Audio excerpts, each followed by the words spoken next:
Good afternoon, my dear students. Welcome to you to my channel bright future chemistry with Sumit. आज के video में आपको पढ़ने को मिलेगा हार्डी-सोल्जे नियम।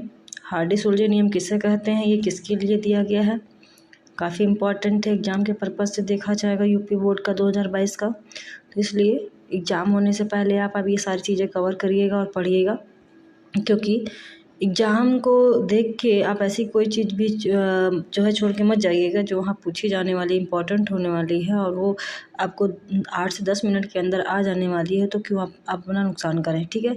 तो आप जो है सारी चीज़ें अच्छे से कवर करके पढ़ के जाइएगा। तो हार्डी-सोल्जे रूल क्या है, तो इस चैनल से जुड़े रहने के लिए आपको क्या करना है, ब्राइट फ्यूचर केमिस्ट्री जो है वो आपको यूट्यूब पे सर्च करना है और उस चैनल से जुड़ जाना है। उसको जो है सब्सक्राइब कर देना है, नोटिफिकेशन का जो बटन दे रखे हैं वो क्लिक करिएगा और जिससे आपको क्या होगा, जितनी भी आने वाली जो वीडियोस रहेंगे उनका नोटिफिकेशन टाइम टू टाइम आपको मिलता रहे।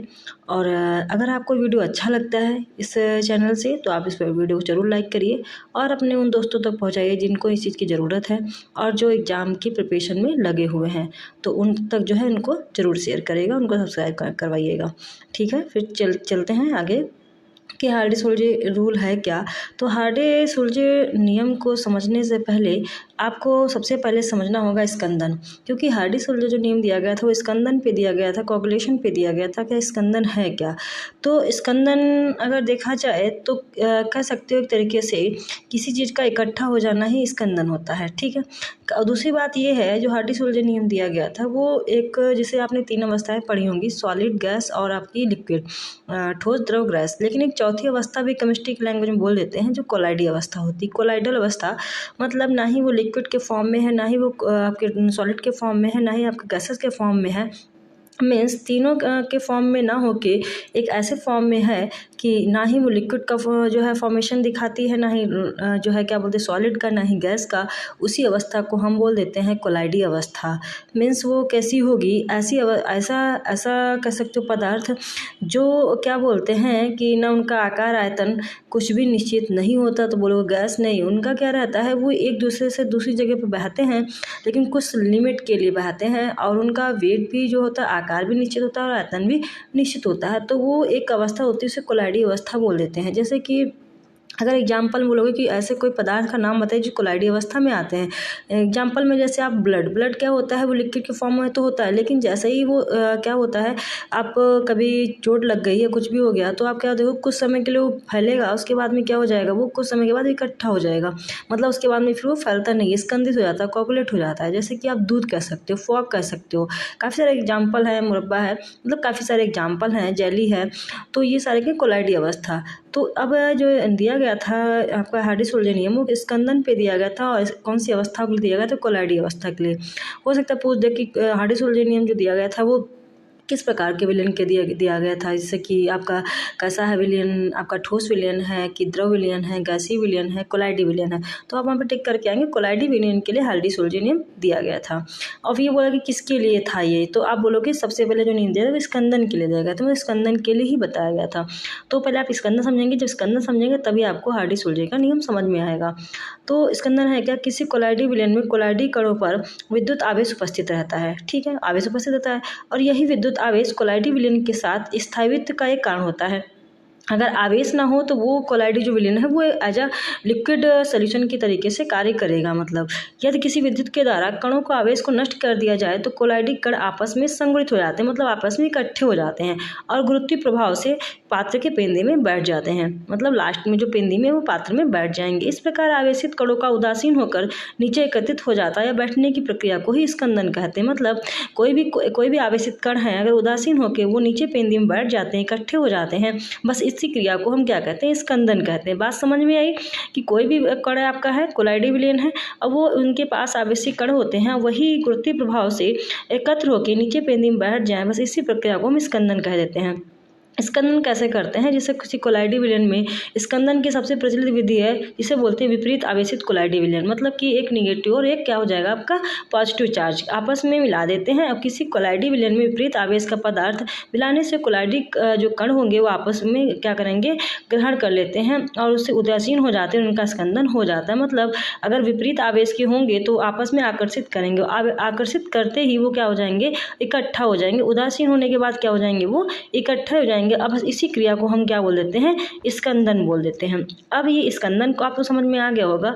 अब स्कंदन पे ही जो नियम दिया गया था वो हार्डी-सोल्जे का नियम था। हार्डी-सोल्जे का नियम क्या था, किसी आयन अर्थात स्कंदन आयन की संयोजकता जितनी अधिक होती है, मतलब किसी आयन, मैंने बोला था आवेश आयन होते हैं, तो किसी आयन अर्थात स्कंदन आयन की संयोजकता जितनी अधिक होती है उसकी स्कंदन करने की क्षमता उतनी ही अधिक होगी। इसी को हार्डी-सोल्जे का नियम कहते हैं। मतलब किसी की आयन संयोजकता जितनी भी अधिक होती है, मतलब कि किसी की आयनाइजेशन की जो वैलेंसी होगी जितनी अधिक होगी, उसकी स्कंदन करने की शक्ति जो होगी, पावर होगी, वो कितनी उतनी ही ज़्यादा होती है। मतलब कि अगर आयन की संयोजकता ज़्यादा है तो इसका स्कंदन करने की जो क्षमता होगा वो भी क्या होगा, ज़्यादा होगा। इसी को हम हार्डी-सोल्जे नियम कहते हैं, एकदम एक इजी लैंग्वेज में।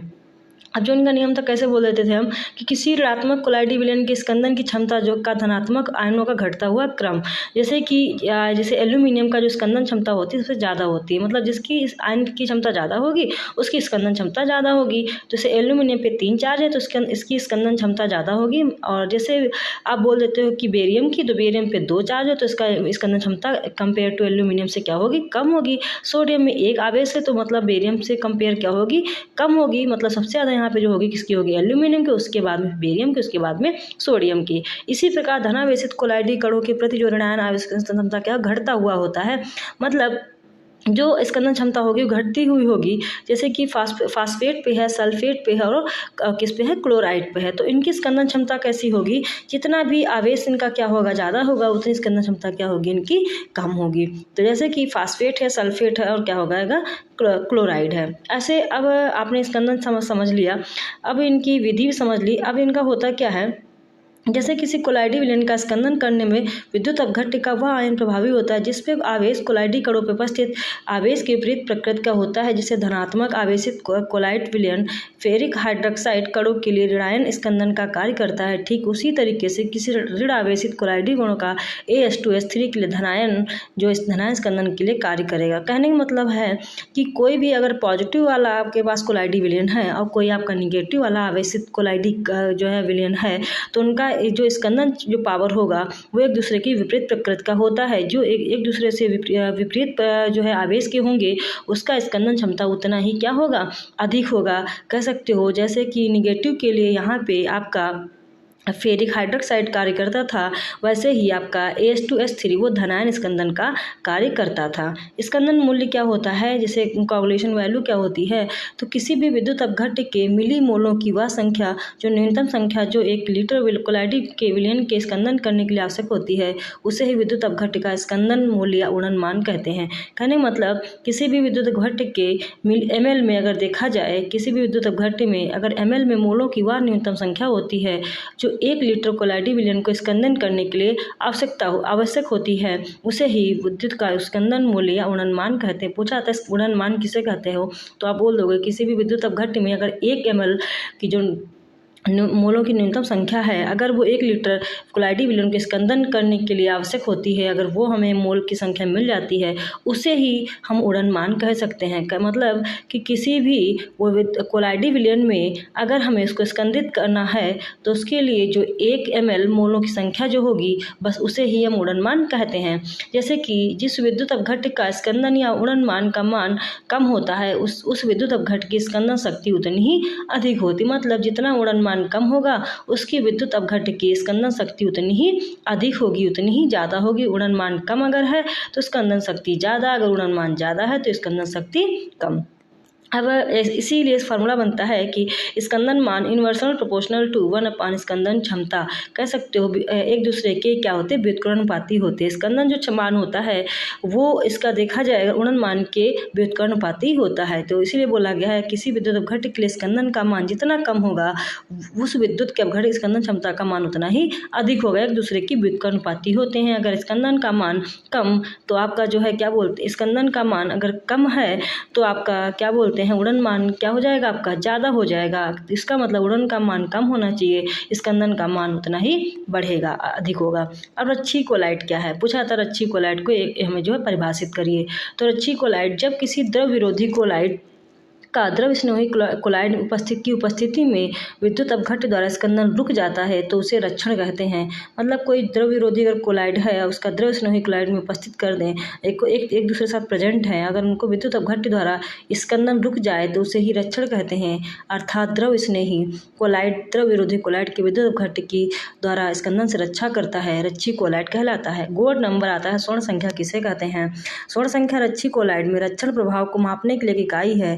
अगर इकाई है तो क्या इसको एक जो डेफिनेशन होती क्या हो जाएगी, किसी रच्छी कोलाइड को मिलीग्राम में वह मात्रा जो गोल्ड सॉल्ट के 10 ग्राम में 10% NaCl को 1 ml विलयन द्वारा स्कंदित होने से रोक दे वही गोल्ड नंबर कहलाती है।